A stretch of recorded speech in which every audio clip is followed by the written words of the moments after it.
sa kanila, which is the Cho. Yes. Never mind the it away to your opponents. Kailangan mo na kailangan mo respetuhin kasi wala kang Respect. sagot sa triple fighter. Now, Execration, they can still go for the same strategy. The Uranus, Sams, and the Jawhead is still available. Pero hindi na yung kaganda, kasing ganda na tulad ng ginawa nila kanina. Kasi the nature of Cho is sobrang, sobrang mobile niya. Yeah. And against SGD Omega's lineup before, which is super dash dependent, si Cho talaga yung perfect hero for that. Alright, alright. Maraming Grok mahuli. is a standard ban naman para sa Execration. Are we gonna see SGD Omega going back to the double marksman Osiris? Feeling ko naman kasi wala namang mali dun sa draft. No, Bruno walang is mali. I fine. think talagang the sustain and the out-of-the-box factor really caught up into SGD Omega's mind. I was expecting pa nga na they're gonna drag it to late game, but the in-your-face factor talaga nandun. And sinabi nga ni Midnight, kay Naanis Chaos, ang ginawa nila, dinala nila ng dinala, dinare-diretso nila with the boost, with the heal. Walang pahinga para sa SGD. So it's all about the tempo para sa Yes. Execration, and that really gave them an advantage come next game. And ang pwedeng Your team naman kasi is natin kasahan picking. sa Execration, they can deliver with that kind of strategy kasi Yes. highly skilled players din naman to. I mean, surely SGD Omega, they do have the best players in each position, but that doesn't mean that Execration cannot match them. Alam natin, nandyan pa rin yung mga highly skilled people. And I'm just happy that Zamno is back in action. Selena. Yes, and Your para team malaking is factor picking. yun kasi the best call the shots nga naman. So with that experience, with that confidence na dinadala niya, with the moral boost, sobrang bilis nangyari ng lahat. Even Benny Cutie with all of those big plays, talagang sobrang commended ang Execration ngayon. But then, SGD Omega, sila ang hawak ng Selena. Yeah. This is different. Midnight, how good is SGD Omega's Selena? And how is it different from the previous series na nakita natin na naolat yung first priority Selena? Well, usually kasi kapag meron siya ng Selena dito, the way SGD Uranus. Omega utilize that is Your pang mid siya, team pang is support siya ng picking. mage. And they usually pick up the carry para meron silang late game factor. Problem is, meron nang nakasetup dito yung Execration na Uranus and Jawhead. So may Valier, babanggana really nung marksman dito. Actually, surprisingly nga, hindi ba nga pinik yung Valier dito for Execration. Pero I think Rafaela. nire-reserve pa nila. And there you go, mukhang magkikimi. Oh, actually, X4. Oh, Okay. hindi lang ako Yeah. ng Valier. Your So team ayaw is nila i-push picking. yung Oh, mage. fighters. Mage yung Selena. How good is this substitute? Nung sinabi natin, di nakuha ng Execration and Cho, but they will still get Jawhead, and I can fairly remember Execration na gumagamit ng Jawhead kahit sa support, kahit even in the previous season, Syre can play this as well. Maganda bang substitute to dun sa Cho na nawala sa kanila? Well, it's a nice substitute, pero it's not the same archetype as Cho. Grant. Talagang hindi mo mapapalitan si Your Cho. team Pero is with fine. the current lineup of SGD Omega right now, meron silang export. May true damage on these two heroes, kay Uranus and kay Jawhead. I don't think it's gonna be enough for Execution this time around.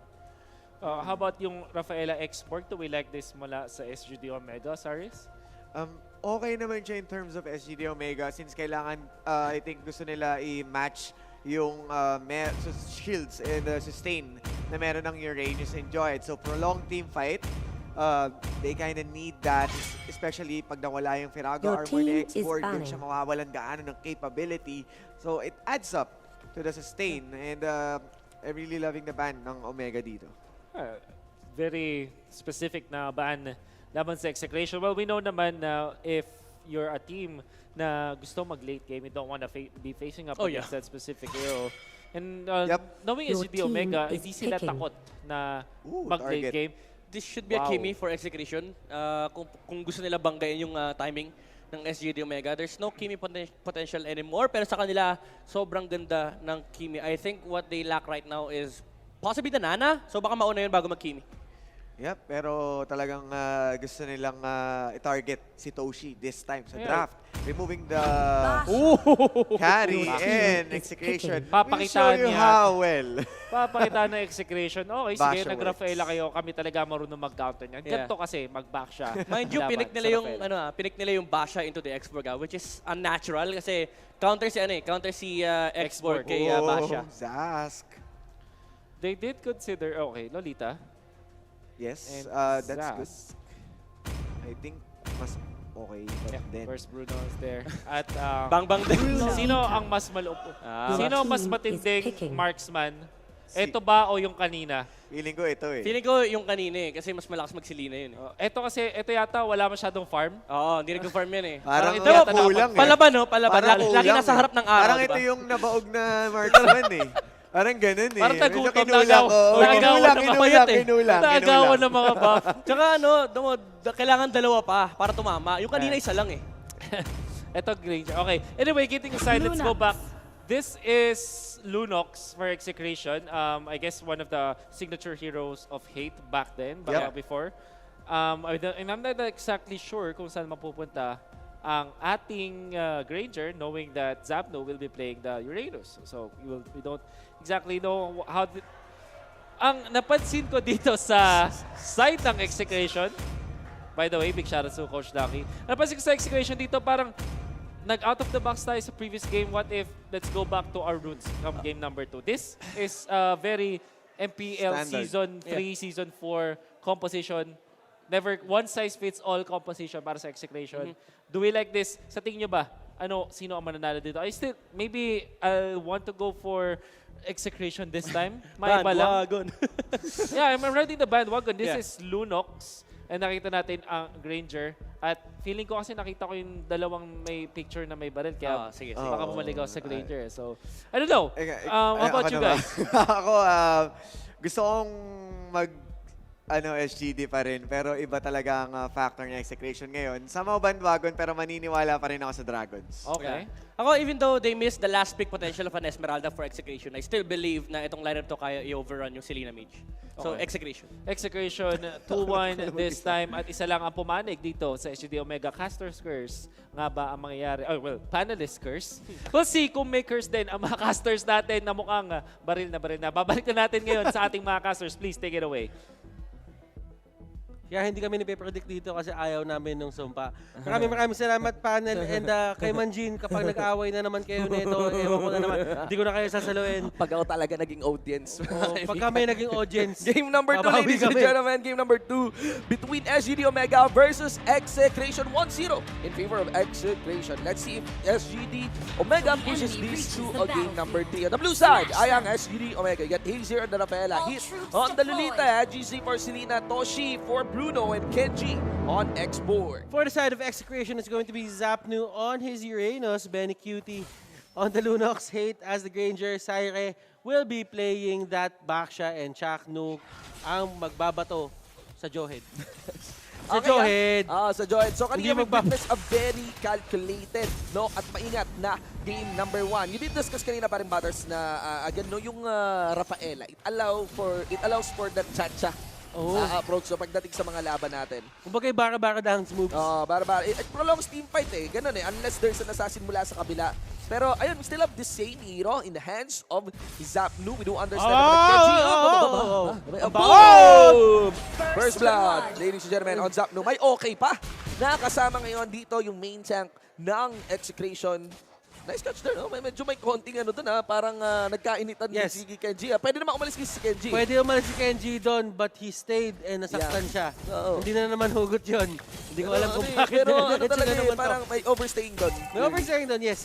And the thing about it is, if Zapnu will lane smartly against si Kenji, he can actually stop Kenji from getting the levels and the gold. Pero lumagpas na tayo medyo dito. And lamang pa rin naman si Zapnu kahit paano. Oo, lamang pa naman kahit papaano. And I think na hindi pa ganun ka-conclusive yung ganung classic pick-off din against Kenji. Actually, what we want to wait out is the first skirmish siguro dito. No? Yes. Yeah, we get 70 seconds bago naman. Naku, si Hayes nahuli. Huli si paring Hayes, mga kaibigan. Na actually, si Siren ang nataya dito. At in-ejector ring, mga kaibigan. Toshi na naman. This time, si Chaknu trumabaho sa kanya. Kanina pa nahuhuli itong batang to. Kanina pa nayayaya sa labas. You got Chaknu into the front line, zoning out GC and Hayes. Hit says Mamba out. And that leaves Exit to take this grab. And looking at the pacing ng laro natin ngayon, it's too early to say pero ako nararamdaman ko na ngayon, ito yung magiging tema ng MPL S5 Ano? Mga kontrapelo. Kontrapelo. Malakas ka sa ganitong team pero mahina ka sa ganitong team. Tapos yung isang kabilang team, malakas sila dun sa kahinaan mo pero mas malakas ka dun sa something nila. Kryptonite. Kryptonite. Parang mala Kryptonite, no? Kumbaga, kahinaan, A bits B bits C. Well, let's see here. Again, I think inconclusive pa naman yun. Although, guys, take note lang po yung gold lead na hawak na dito ng Execution. Ibiro yan, 1,000 seating at the 2-minute mark. Now, onto the bottom lane, Kenji. Actually, sinugod dito ng Lunox natin. Pero hold that thought, Saire also taking attention dito ng mga membro ng SGD. And there we go. We did so. Kenji gonna be going down. That is back in, I think, by very cutie. Haji throwing out an abyssal arrow. Hindi sila makahanap ng pwesto dito. And as the meta progresses, as the MPL Season 5 progresses sa regular season niya, mas umuunti yung tumatamang pana dito. Parang lahat nakakapag-adapt dun sa pressure na binabato na si Lina. Kasi parang laging nandyan yung si Lina eh. Hindi mo na siya matanggal eh. Ay talagang di matatanggal yan si Lina, men. Oo. Di talaga maaalis sa lineup natin yan. Okay, we got here, Zaire. Of course, just gonna be having his turret destroyed as he look onto it. Meanwhile, that leaves Execration though to trade that top lane outer turret sa isang turtle. Sa unang turtle ng ating laro. Yan naman, iniilawan na naman si Sapno dito. Pailaw na naman eh, no? Steady lang. Cyrus sa Gedli. O, di ba? 2-point front, no? Sa pagsugod dito ng dalawang main tank. Aba, sumantel mo. Palapit si Benny Cutie. Sa Gedli naman siya. Ang tapang na tao. Kinounter si Benny Cutie dito pero hindi na mahalaga yun. That's gonna be the Granger cleaning up. Hate gets his kill. Chakno! 2-for-2, ladies and gentlemen. And now the fight. Will it be held? Ito na, nagbabato. Lumabas. Promo time! Oh! Mahina magbato. Bumagal yung kamay. Oh, mahina. Bumagal yung kamay. Kaka-TikTok. Let's see here. Syra gonna be receiving that arrow once more into the trap, but he has enough durability to extend the damage of GC. Shaknu on the other. Yun lang, yung threat ni Shaknu lang na nakababa yung kamay niya, ready for an ejector. It is the pressure, feeling blessed. Never stressed. Never stressed. 2-5 na sa laro natin. And again, this is different mula dun sa game number 1 natin. Although, parang Execration nakuha yung confidence game nila. Alam mo, nakakatawa talaga Execration, no? I mean, sorry magbabanggit ako ng ibang team dito. Pag fan ka ng Execration, parang they remind me a lot of Counter Logic Gaming. Alam mo yun? Okay. Parang ang hirap maging fan ng CLG dati, ganon. Pero ang sarap nila subaybayan eh, di ba? Ganon din yung Execration ngayon dito eh. Parang love-hate relationship kayo pag fan ka ng Execration. Kailangan mo talaga ipaglaban yung team mo eh. Pag kayo supporter ka ng parang Execration. nung una, syempre, nawawalan ka na ng pag-asa. Pero pag nakikita mo silang gumagaling, parang minamahal mo sila ulit. Parang pananaw mo sa buhay eh, no? Nag-i-improve. Let's see here, Arrow once more. Payat talaga. Payat na payat. Yun nga talaga, familiar na eh. Familiar na yung feeling. And kahit nga pakiramdam ko, kahit sa rank ko ngayon, familiar ang feeling eh. Ganon din? Kasi it's the same amount of pressure. There's always a chance na tamaan ka out of nowhere. Even though there are brushes, ang maganda dito sa pinapakitang pag-a-adapt at pag-evolve ng ating mga players is mas nagiging mindful sila. And I feel that this is the, sabihin natin, ito yung may pinakamataas na highest map awareness sa buong mga seasons. Kasi yung dati, ang daming natatamaan talaga ng pana. Yes, that is true. Pansin ko din eh. I don't think nag-miss out lang ng basta-basta si AGC dito. I think talaga yung familiarity ng mga tao playing with Selena. Actually, tumaas ang play rate ni Selena, di ba? Based on previous updates. Even actually umabot sa point na dati tayo lang yan eh. Dati, alam mo yan, bilang lang naman mga Selena player. Sa esports lang yan eh. Receiving a lot of damage mula dito sa SGD Omega. Buhay SGD Omega, buhay pa! Ang problema dito, wala na sila mga cooldown. Kenji, tinalon. Last insanity to be burned. And Zapno will be alive. Actually getting torched here by Kenji. You can actually see the Chaklu gonna be going down. Zapno is still alive then. Kenji walking away. At still, may nakuha doon ng SGD Omega. Boom! Zapno is down. Benny Cuting sumunod ng Santel mo ulit. Hate passes on to Syre. Hate gonna be zoning out the members of SGD Omega. Ngayon yung Dragon, nagagalit na. Yes. Galit na ang Dragon. Stalling the game a bit. Ito ang pinapakita dito ng SGD Omega. Execration, they had the lead. They had all the time in the world to, just be patient and get kung ano man yung advantage na makukuha nila. But they really had to go and jump the gun. Yeah, and I feel na hindi rin sila basta-basta, hindi rin pwedeng basta mambrush yung Execration kasi there's the last insanity pa rin. Diba? I mean, that's big AOE eh. Kumpara nung kanina, parang medyo payat-payat eh. I think yata, Johan si, Kenji, no? Namamali. Pero this is different now, no? Different. Tsaka kasi kanina, kapag kayong double marksman setup kasi mas mahirap siya i-pull off. Yung Uranus talaga para sa akin sa mga key components eh, no? Yes. Alam naman natin na gusto ni Uranus. Bato, ladies and gents, of course, shield off, coming in from hit onto the side. You can actually see Zapnu. Nagamit yung bulwark. Nagamit yung bulwark. Sulit. Alright.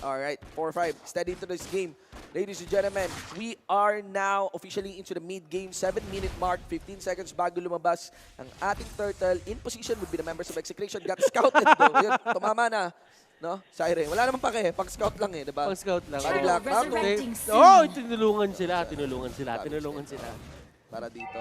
Little Wanderer is in Siren now. That gives more freedom for the back This is the question. More ballsy. Yeah, punta siya sa may Gedli. Aba, Siren, na wrong turn.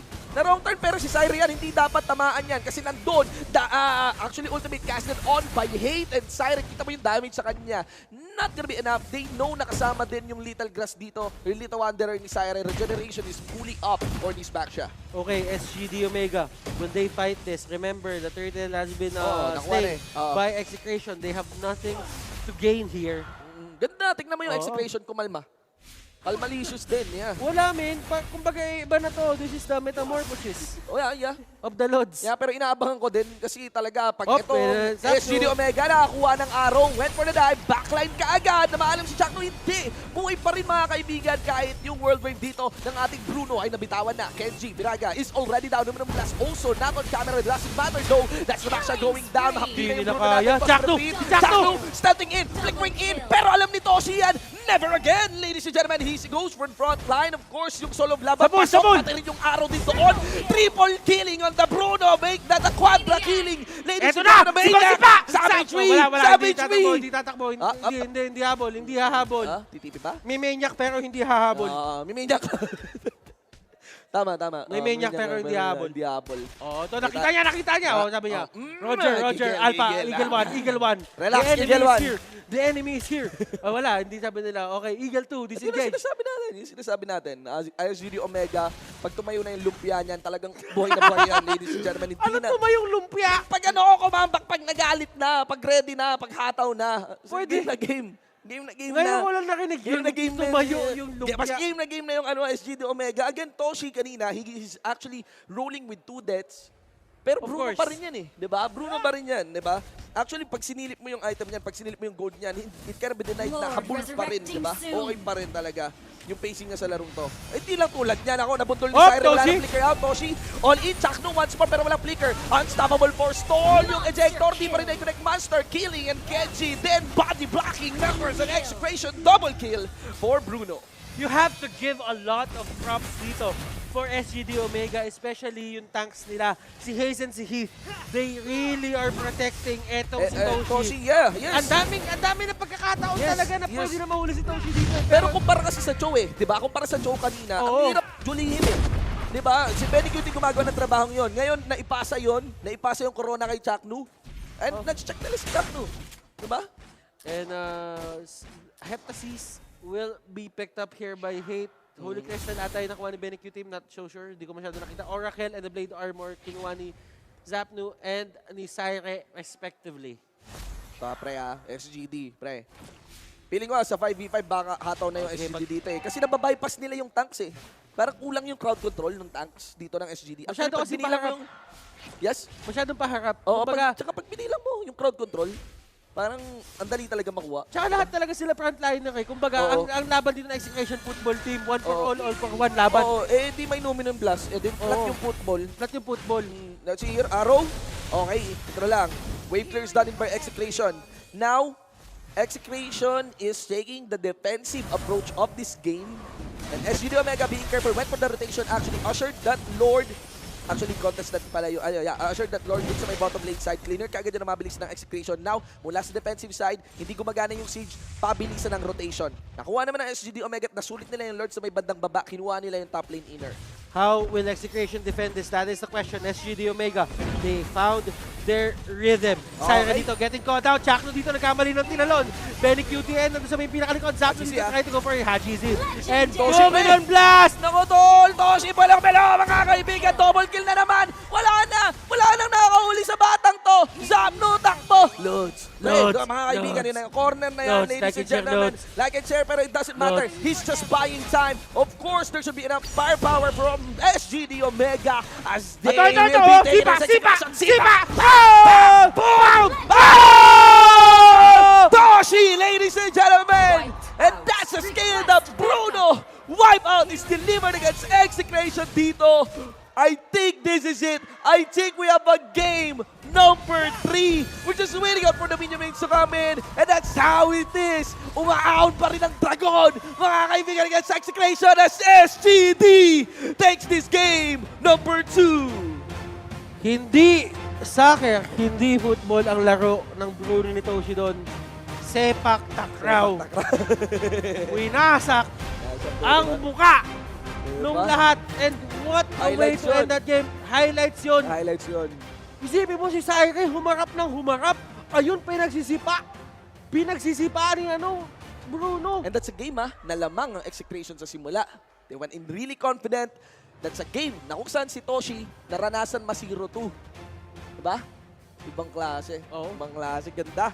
When we love into game number 3, no? Piling ko konting pahinga talaga sa mga teams natin kasi, man, ganda ng huling